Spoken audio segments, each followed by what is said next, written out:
1945년 이후 전투가 끝나고 여러 전선이 해제되면서 전쟁 이후 아무도 다시 보지 못했던 것들이 나타나기 시작했습니다. 독일뿐만 아니라 영국 시골 지역, 태평양 연안, 동유럽 마을 또는 옛 연합군 기지에서도 여전히 그곳에 묻히거나 봉인되거나 단순히 잊혀진 잔해들이 나오기 시작했습니다. 일부는 우연히 발견되었습니다. 다른 것들은 땅을 파거나 터널을 열거나 폐쇄된 시설을 점검할 때 나왔습니다. 그것들은 시간이 멈춘 채 남아있던 물건, 차량, 메시지, 구조물 또는 전체 공간이었습니다. 많은 것들이 의도적으로 보관되지 않았습니다. 단지 전쟁이 그것들을 남겨둔 곳에 버려졌을 뿐입니다. 각 발견물은 싸우는 방법, 자원이 이동하는 방법, 생존하는 방법 또는 도망치는 방법을 포함하여 다른 것을 보여주었습니다. 그리고 수십 년이 지났지만 아무도 보지 못했던 조각들이 여전히 나타나고 있습니다. 그렇게 오랜 시간 후에 나타난 발견물들은 무엇이었고 왜 그것들은 여전히 숨겨져 있었을까요? 오늘날 빌라의 한 학교 아래를 파기 시작했을 때 그 아래에 그렇게 오래되고 역사적인 것이 숨겨져 있을 것이라고는 아무도 생각하지 못했습니다. 그러나 흙을 걷어내자 수십 년 동안 묻혀있던 유적들이 나타났습니다. 고고학자들이 발견한 것은 나치 점령 기간 동안 파괴된 거대한 사원인 빌라데 시나고그의 일부였습니다. 그곳 땅 아래에는 미크베의 기초, 일부 가구, 학습 도구, 그리고 유대인 공동체가 사용했던 물건들의 파편들이 여전히 남아 있었습니다. 빌라는 한때 유럽에서 유대인 인구가 가장 밀집했던 도시 중 하나였습니다. 사람들은 그곳을 북쪽의 예루살렘이라고 불렀고 이는 과장이 아니었습니다. 그러나 1941년에 독일군이 진입하면서 모든 것이 변했습니다. 도시는 점령되었고 가족들은 집에서 쫓겨났으며 사원들은 공격을 받았습니다. 수만 명의 사람들이 학살되거나 강제 수용소로 끌려갔고 한때 지역사회 생활의 중심이었던 시나고그는 폐허가 되었습니다.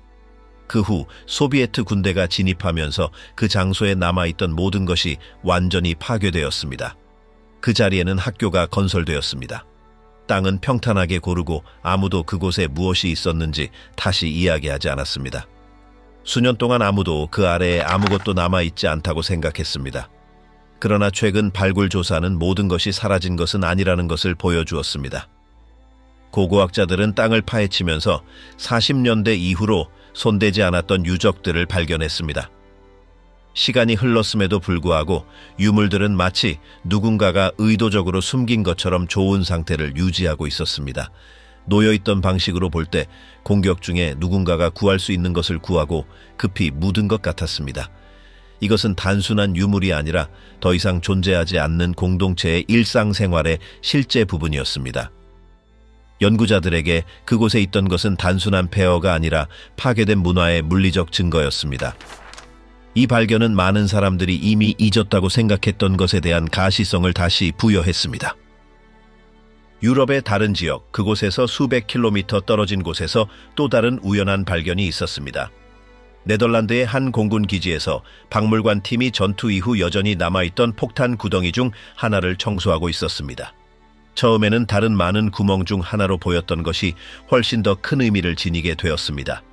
잔해를 제거하던 중 금속 부분이 드러나기 시작했고 몇 시간 후 그들은 비행기 잔해를 발견했다는 것을 깨달았습니다. 하지만 평범한 비행기가 아니었습니다. 그것은 전쟁 말기 독일군이 개발한 최초의 제트 전투기인 메서슈미트 미 260이었습니다. 비행기는 마치 의도적으로 숨겨진 것처럼 겹겹이 흙 아래 묻혀 있었습니다. 가장 놀라운 것은 비행기의 상태였습니다. 눈에 띄는 손상이 있었지만 전면에 장착된 대포, 두꺼운 유리로 된 앞유리, 심지어 형태를 유지하고 있는 날개 조각들도 선명하게 볼 수 있었습니다. 덮여있던 방식은 사고의 결과가 아니라 의도적인 결정이었음을 시사했습니다. 아마도 전쟁에서 패배하고 있다는 것을 알았을 때 누군가가 연합군에게 빼앗기기 전에 비행기를 묻기로 결정했을 것입니다. 마 260은 나치 정권이 갈등의 흐름을 바꾸기 위해 가장 강력하게 시도했던 것 중 하나였습니다. 그 속도와 디자인은 전통적인 프로펠러 전투기보다 훨씬 우수했습니다. 그러나 너무 늦게 등장했고 충분한 수량을 제조하거나 사용하여 차이를 만들 수 없었습니다. 이 발견이 특별했던 이유는 처음으로 거의 완전한 비행기 한 대를 발견된 바로 그 장소에서 볼 수 있었기 때문입니다. 그것은 복제품이나 다른 나라에서 가져온 박물관 소장품이 아니었습니다. 그것은 전쟁 마지막 날에 남겨진 그대로의 원본 비행기였습니다. 회수된 이후 이 비행기는 아무리 발전된 기술이라도 시간이 닿으면 충분하지 않다는 것을 직접적으로 보여주는 증거가 되었습니다. 바다에서도 일부 발견물들은 수십 년이 지난 후에야 나타났습니다. 가장 기대되었던 사례 중 하나는 전쟁 막바지에 핵심적인 역할을 했던 미국 전함 USS 인디애나폴리스호였습니다. 1945년 7월 이 순양함은 최초의 원자폭탄 핵심 부품을 캘리포니아에서 티니안 섬으로 운반하는 임무를 맡았습니다. 그곳에서는 히로시마 공격이 준비되고 있었습니다. 그것은 비밀스럽고 신속하며 호위 없는 임무였습니다.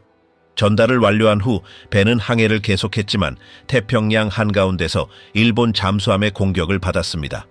직접적인 충격으로 배는 단 12분 만에 침몰했습니다. 탑승했던 1,100여 명의 승무원 중 316명만이 살아남았습니다. 나머지는 부상, 탈수 또는 상어 공격으로 사망했으며 도움은 며칠이 지나서야 도착했습니다. 인디애나폴리스호의 침몰은 미 해군 역사상 최악의 해군 재앙 중 하나였습니다. 오랫동안 침몰 위치는 알려지지 않았습니다. 정확한 난파선 위치는 70년 이상 동안 미스터리로 남아 있었습니다. 2017년에야 한 민간 탐사팀이 거의 6,000m 깊이에서 잔해를 발견할 수 있었습니다. 배는 거의 온전한 상태로 해저에 놓여 있었습니다. 일부 지역은 어뢰로 인한 손상을 보였지만 구조물의 상당 부분은 포탑과 선체 일부가 여전히 식별 가능할 정도로 서 있었습니다. 이 발견은 살아남은 해군들에게 가장 고통스러웠던 장 중 하나를 마무리했을 뿐만 아니라 전쟁의 가장 민감한 순간 중 하나였던 배가 어떻게 남겨졌는지에 대한 상세한 이미지에 접근할 수 있게 해주었습니다. 모든 것은 수중 카메라로 기록되고 문서화되었습니다. 이 발견은 분쟁의 마지막 단계에서 태평양 해군 작전이 어떻게 전개되었는지 이해하는 직접적인 참고 자료가 되었습니다. 바다에서도 일부 발견물들은 수십 년이 지난 후에야 나타났습니다. 가장 기대되었던 사례 중 하나는 전쟁 막바지에 핵심적인 역할을 했던 미국 전함 USS 인디애나폴리스호였습니다. 1945년 7월 이 순양함은 최초의 원자폭탄 핵심 부품을 캘리포니아에서 티니안 섬으로 운반하는 임무를 맡았습니다. 그곳에서는 히로시마 공격이 준비되고 있었습니다. 그것은 비밀스럽고 신속하며 호위 없는 임무였습니다. 전달을 완료한 후 배는 항해를 계속했지만 태평양 한가운데서 일본 잠수함의 공격을 받았습니다. 직접적인 충격으로 배는 단 12분 만에 침몰했습니다. 탑승했던 1,100여 명의 승무원 중 316명만이 살아남았습니다. 나머지는 부상, 탈수 또는 상어 공격으로 사망했으며 도움은 며칠이 지나서야 도착했습니다. 인디애나폴리스호의 침몰은 미 해군 역사상 최악의 해군 재앙 중 하나였습니다. 오랫동안 침몰 위치는 알려지지 않았습니다. 정확한 난파선 위치는 70년 이상 동안 미스터리로 남아 있었습니다. 2017년에야 한 민간 탐사팀이 거의 6,000m 깊이에서 잔해를 발견할 수 있었습니다. 배는 거의 온전한 상태로 해저에 놓여 있었습니다. 일부 지역은 어뢰로 인한 손상을 보였지만 구조물의 상당 부분은 포탑과 선체 일부가 여전히 식별 가능할 정도로 서 있었습니다. 이 발견은 살아남은 해군들에게 가장 고통스러웠던 장 중 하나를 마무리했을 뿐만 아니라 전쟁의 가장 민감한 순간 중 하나였던 배가 어떻게 남겨졌는지에 대한 상세한 이미지에 접근할 수 있게 해주었습니다. 모든 것은 수중 카메라로 기록되고 문서화되었습니다. 이 발견은 분쟁의 마지막 단계에서 태평양 해군 작전이 어떻게 전개되었는지 이해하는 직접적인 참고 자료가 되었습니다. 바다에서도 일부 발견물들은 수십 년이 지난 후에야 나타났습니다. 가장 기대되었던 사례 중 하나는 전쟁 막바지에 핵심적인 역할을 했던 미국 전함 USS 인디애나폴리스호였습니다. 1945년 7월 이 순양함은 최초의 원자폭탄 핵심 부품을 캘리포니아에서 티니안 섬으로 운반하는 임무를 맡았습니다. 그곳에서는 히로시마 공격이 준비되고 있었습니다. 그것은 비밀스럽고 신속하며 호위 없는 임무였습니다. 전달을 완료한 후 배는 항해를 계속했지만 태평양 한가운데서 일본 잠수함의 공격을 받았습니다. 직접적인 충격으로 배는 단 12분 만에 침몰했습니다. 탑승했던 1,100여 명의 승무원 중 316명만이 살아남았습니다. 나머지는 부상, 탈수 또는 상어 공격으로 사망했으며 도움은 며칠이 지나서야 도착했습니다.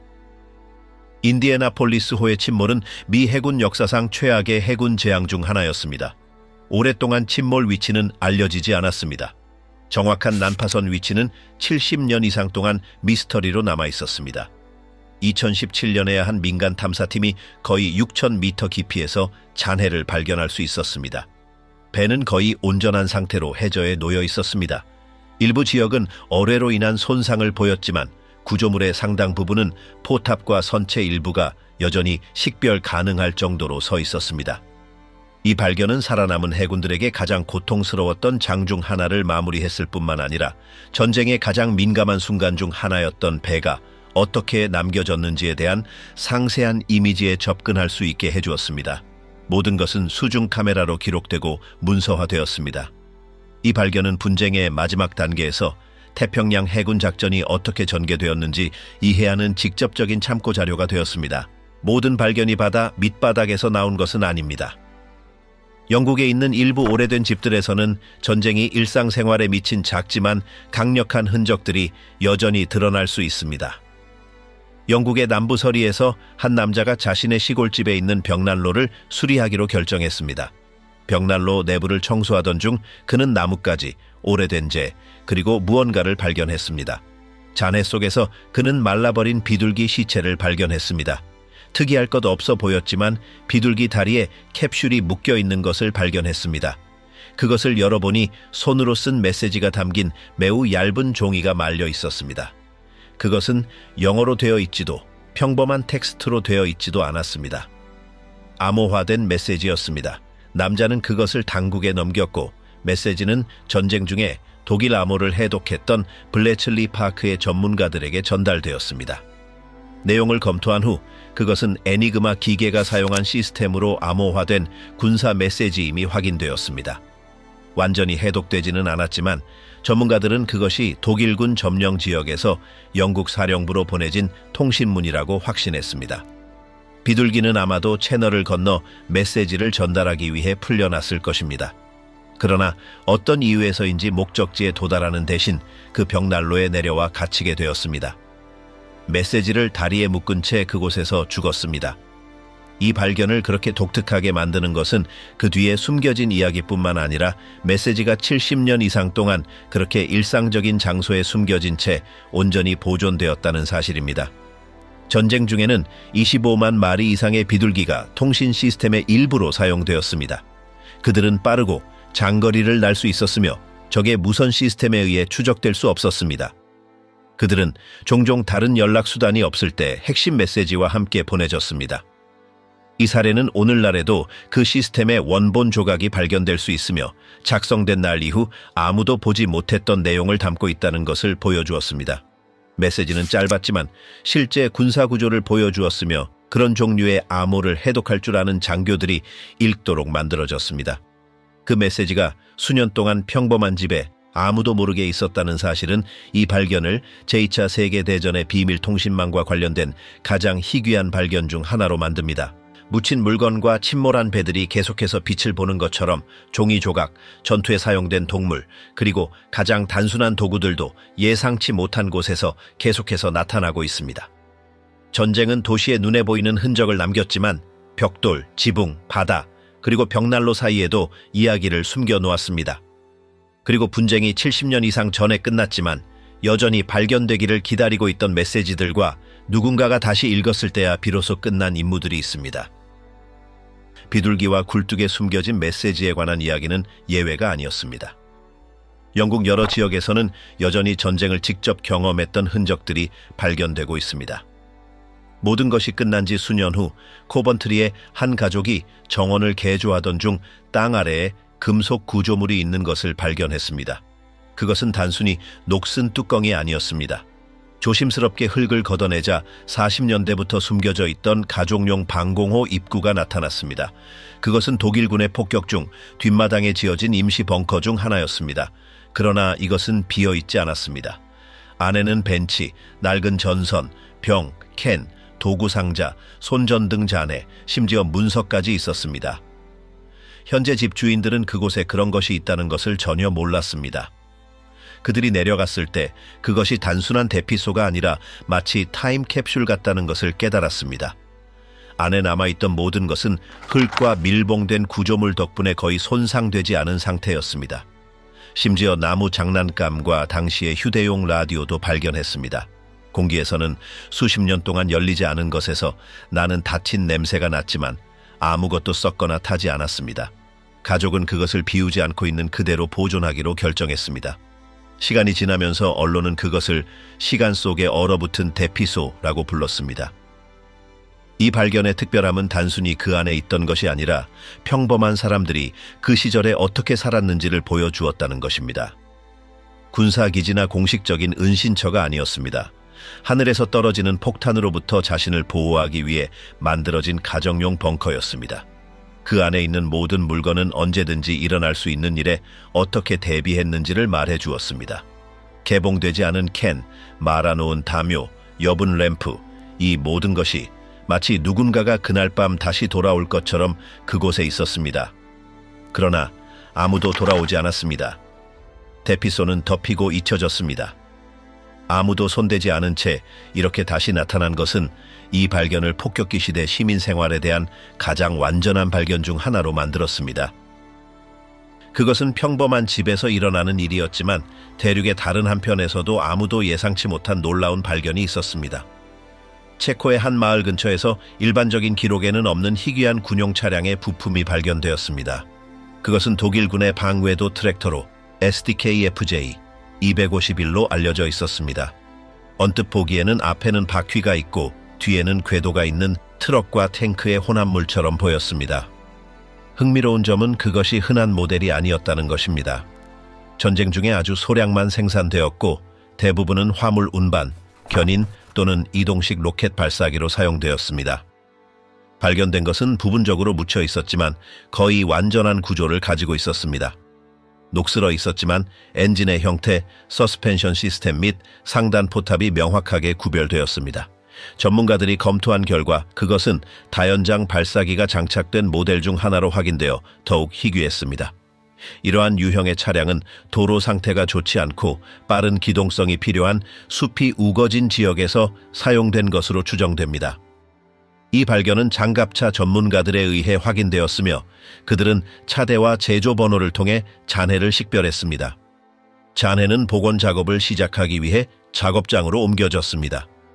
다시 작동시키기 위한 것이 아니라 그 형태를 보존하기 위한 것이었습니다. SDKFZ 251 트랙터는 주로 1943년에서 1945년 사이에 사용되었지만 많은 수가 독일군의 후퇴 중에 파괴되거나 버려졌습니다. 반면에 이것은 온전했습니다. 심지어 측면에는 페인트 자국도 남아 있었습니다. 연구원들을 놀라게 한 것은 아무도 이전에 그것을 발견하지 못했다는 것입니다. 시골 지역에 있었고 옛 군용 도로에서 그리 멀지 않은 곳이었습니다. 그러나 수십 년 동안 아무도 그것을 알아채지 못했습니다. 이 발견은 또한 일부 부대가 내륙으로 후퇴할 때 사용했던 경로에 대한 단서를 제공했습니다. 이 발견을 시작으로 더 많은 잔해가 남아있을 수 있는 다른 인근 지점들이 추적되었습니다. 모든 SDKFJ 251 트랙터가 동일하지는 않았지만 이 모델은 가장 희귀한 모델 중 하나였으며 그 상태는 그것을 매우 귀중한 문서적 가치를 지닌 조각으로 만들었습니다. 그것은 군용 장비가 어려운 지형에 어떻게 적응했는지 그리고 특정 프로토타입이 주요 전선에서 멀리 떨어진 매우 특정한 상황에서 어떻게 사용되었는지를 보여주었습니다. 그 지역에서 그리 멀지 않은 독일 튀링겐의 숲이 우거진 언덕에서는 그 규모와 미스터리로 주목받는 또 다른 발견이 있었습니다. 미텔베르크로 알려진 터널 시스템이었습니다. 수년 동안 연합군 정보기관은 그곳에 중요한 무언가가 숨겨져 있다고 의심했습니다. 1945년에 그들이 진입했을 때 그들은 강화된 천장, 미완성 구조물, 그리고 중장비를 갖춘 지하 통로 네트워크를 발견했습니다.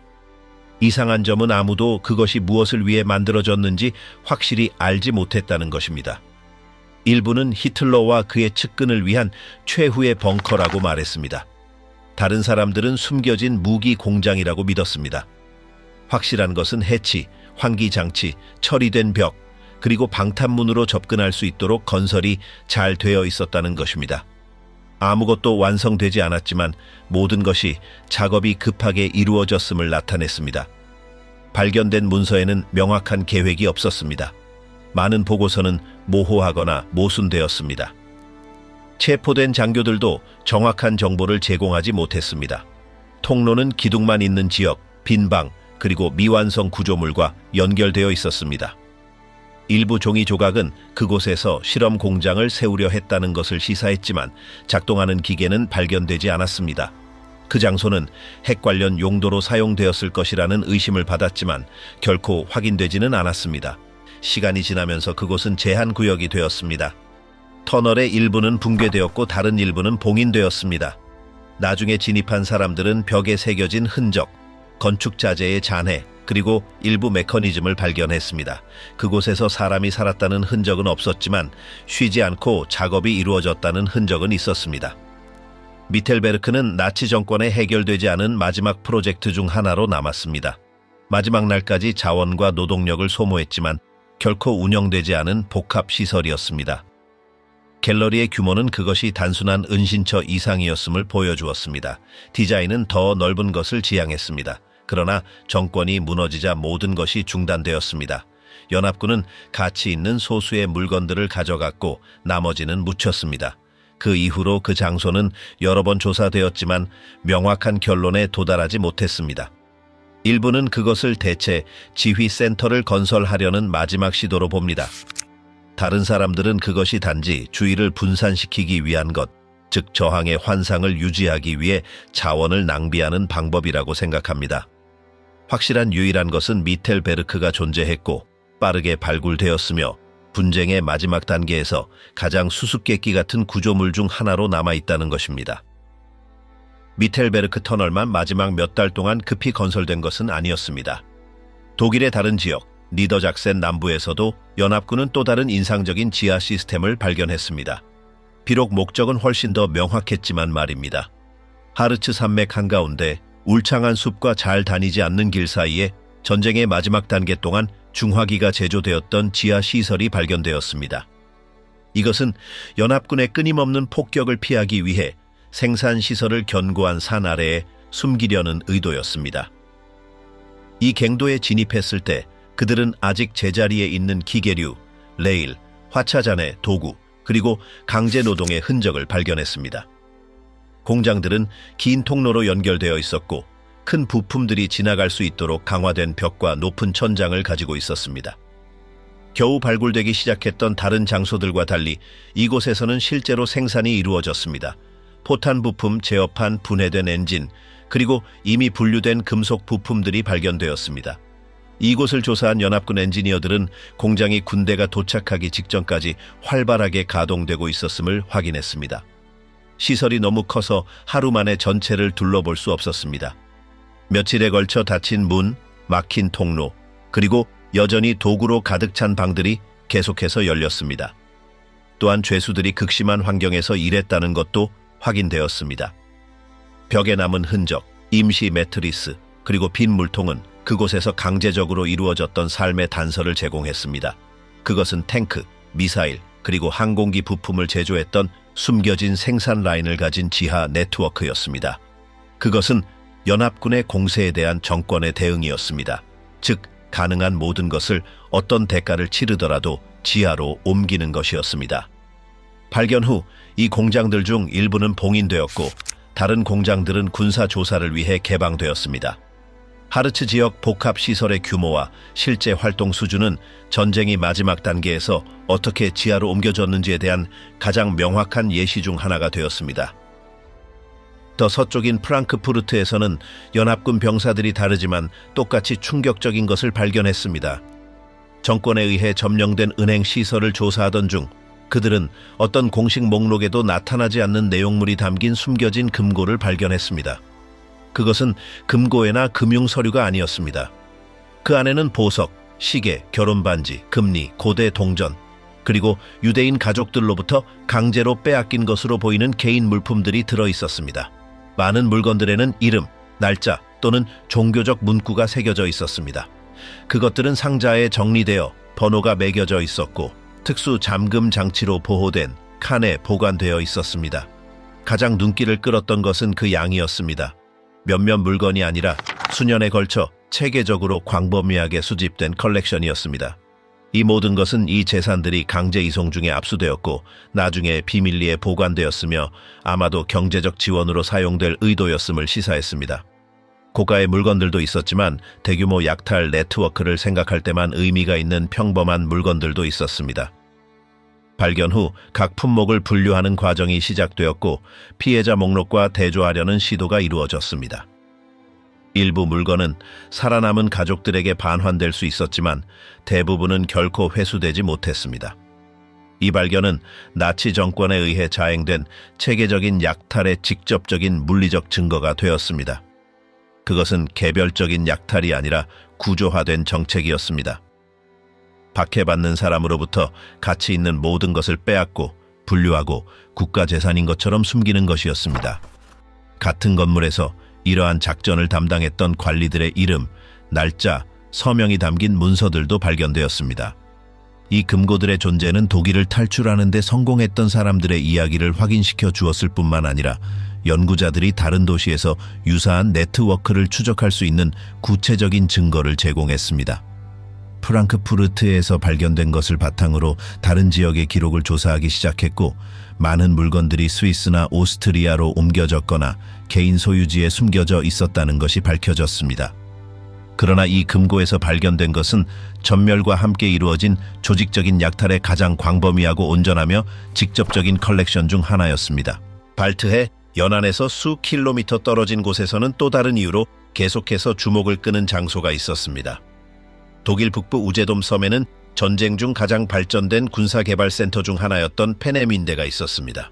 이 복합시설에서는 베르너 폰 브라운, 웨너 폰 브라운의 지휘 아래 비일 및 BI 로켓, 즉 최초의 자동 장거리 탄도미사일이 설계되고 시험되었습니다. 이곳은 시험기지이자 조립센터 역할을 했습니다. 연합군이 여러 차례 이 지역을 폭격했지만 많은 잔해가 살아남았습니다.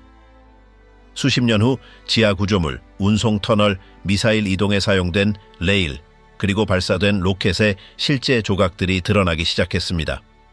일부는 큰 조각으로, 다른 일부는 파편으로 줄어들었지만 모두 모델, 일련 번호 및 생산 날짜에 눈에 띄는 흔적을 가지고 있었습니다. 또한 설계도, 기술 노트, 작업자 유니폼 및 발사 사진도 발견되었습니다. 이 장소를 독특하게 만든 것은 이곳이 나중에 현대 우주 기술이 될 것의 첫걸음이었다는 것입니다. 차이점은 당시 로켓이 도시를 공격하는 데 사용되었다는 것입니다. 런던, 안트베르펜 및 기타 지역은 전쟁의 마지막 단계에서 BI 로켓에 의해 공격을 받았습니다. 떨어질 때 소리가 나지 않았고 요격할 수 없었으며 수천 명의 사망자를 냈습니다. 이 잔해의 발견은 제조 과정이 어떠했는지, 어떤 재료가 사용되었는지, 그리고 작업 교대가 어떻게 조직되었는지를 이해하는 데 도움이 되었습니다. 많은 경우 로켓을 조립한 사람들은 극심한 환경에서 강제로 일해야 했던 포로들이었습니다. 페네민대는 단순한 기지 이상이었습니다.